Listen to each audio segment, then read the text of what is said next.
Hi guys, it's 9:43 p.m. Now my model test exam is tomorrow, so I'm preparing for my exam, revising revision part, rearrange.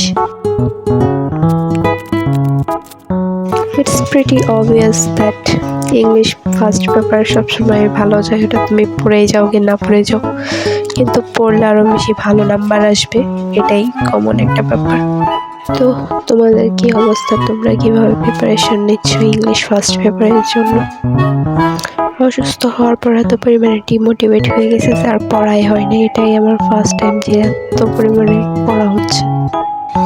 English first paper তাও চলে, কিন্তু second পেপারে কার কি অবস্থা, grammar part কার কোনটায় সমস্যা, তা অবশ্যই কমেন্ট বক্সে বলবা। তো ইংলিশ সেকেন্ড পেপার নিয়ে একটা ফানি ইনসিডেন্ট আছে পরীক্ষার হলেই। তো তোমরা তো জানোই যে প্রথমে সবসময় ফার্স্ট পেপারের পরীক্ষা নেওয়া হয়, তারপরে সেকেন্ড পেপার। তো আমাদের কলেজে যখন সেকেন্ড পেপার এক্সাম নিতেছি, তো ইংলিশ সেকেন্ড পেপারও ছিল। তো ইংলিশ সেকেন্ড পেপারে আমি একটার পর একটা লিখে যেতেছি 12টা কইরা। সবার লাস্টে যখন আমি মার্কের দিকে তাকাই, মাত্র 5 মার্ক। 12টা করে লিখি, মাত্র 5 মার্ক। কতগুলো এরকম আমি প্রিপোজিশন দিচ্ছি, 12টা 5 মার্ক। কমপ্লিটিং সেন্টেন্স 12টা 5 মার্ক।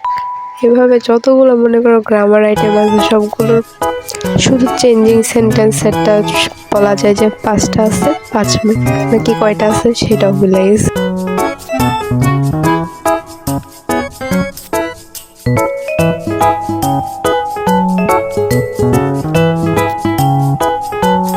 কলেজ থেকে আমাদের কতগুলো কমন রিয়ারেন্সগুলো দাগিয়ে দিয়েছে, যেগুলো আমাদের পড়তে বলছে। আর প্রায় 40টা নয় 45টা এরকম রিয়ারেন্স হবে যা আমাদের দাগায় দিছে যে এগুলো তোমরা পড়বা, দেখবা যে কমন আসবে। তাই আমি এগুলোই রিয়ারেন্সগুলো পড়ে যাচ্ছি। 40 থেকে 45টা এরকম রিয়ারেন্স আছে যা পড়তে প্রায় যথেষ্ট সময় লাগছে, 2 ঘন্টার মতো। তাও ভালো যে আগে অনেকগুলো রিভিশন দেওয়া ছিল, যেগুলো শুধু একটু চোখ লাগিয়ে গেলে বা একটু দেখে গেলেই পারা যেতেছে যে হ্যাঁ হয়েছে। অ্যান্ড ফাইনালি পড়া শেষ হলো।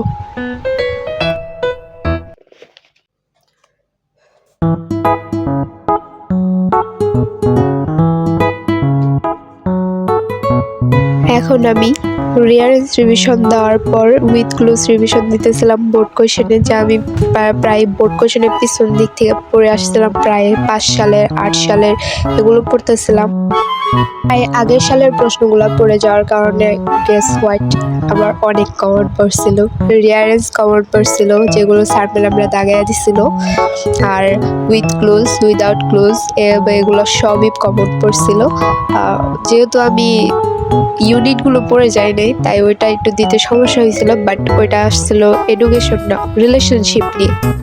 যেহেতু আমার এক্সাম আগেই শেষ হয়ে গেছে আর এখন আমি এডিট করতেছি, তাই আমি বলতে পারতেছি আমার কি কি কমন পড়ছে।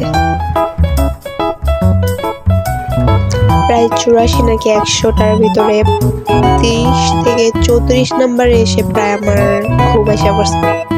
It's took much time to revise everything. Good night guys. The next day. Good morning guys. সকালে নাস্তা করে খাওয়া দাওয়া করে কফি নিয়ে আবার বসে বললাম পড়ার টেবিলে। আবার রিভাইজ দিতেছি উইদাউট ক্লোজ, কারণ আগের রাতে আমার ঠিক মতো পুরোটা পড়া শেষ হয়নি, তাই আবার পড়তেছি। And it took much time to revise it, কিন্তু অবশ্যই এটা আমি শেষ করছি। শেষ করার কারণেই তো কমন পড়ছিল পরীক্ষার হলেই। তো পরীক্ষার হলে আমরা ছেলে মেয়ে একসাথে প্রায় পরীক্ষা দিই। তো এখানে ছেলেরা মডেল টেস্ট এক্সাম দিতেছে, স্যাররা এসে বলতেছে পরীক্ষার হলে দেখা লিখতে হবে না, এটা মডেল টেস্ট, এটা তোমরা তোমাদের মতো দিবা, তোমরা তোমাদের যাচাই করবা। তো ছেলেদের স্যার জিজ্ঞেস করতেছে কি তোমরা আসছো পরীক্ষা দিতে, না পারলে চলে যাবা। না স্যার, আমরা তো এমনি বেড়াইতে আইছি, আমরা কোনো পরীক্ষা দিতে আসি নাই। তো প্রায় শেষের দিকে কিন্তু আমি সামনেগুলো পড়া হয় না, মানে 23 সালে 24 সালের যে কোয়েশ্চেনগুলো কলেজ থেকে কিছু ইম্পর্টেন্ট থিমগুলো দাগিয়ে দিছিল ম্যাডাম, ওগুলোই পড়ছিলাম পরীক্ষার হলে। বাট কেন জানি কমন আসা নাই, বা মনে হয় আমার পড়াটা ঠিক হয় নাই, আরো ঠিকভাবে পড়তে হইতো।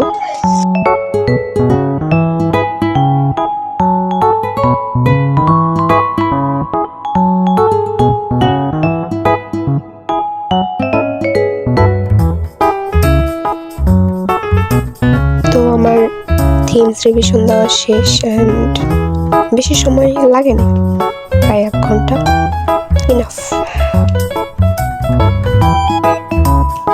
কলেজ থেকে প্রায় এইচএসের জন্য প্রায় 20-17 এরকম কিছু প্যারাগ্রাফ, লেটার, তারপরে কমপ্লিটিং স্টোরি, এরকমই আরও রিটার্ন পার্টের জন্য দাগিয়ে দিছিল, ওগুলাই পড়ে গেছি।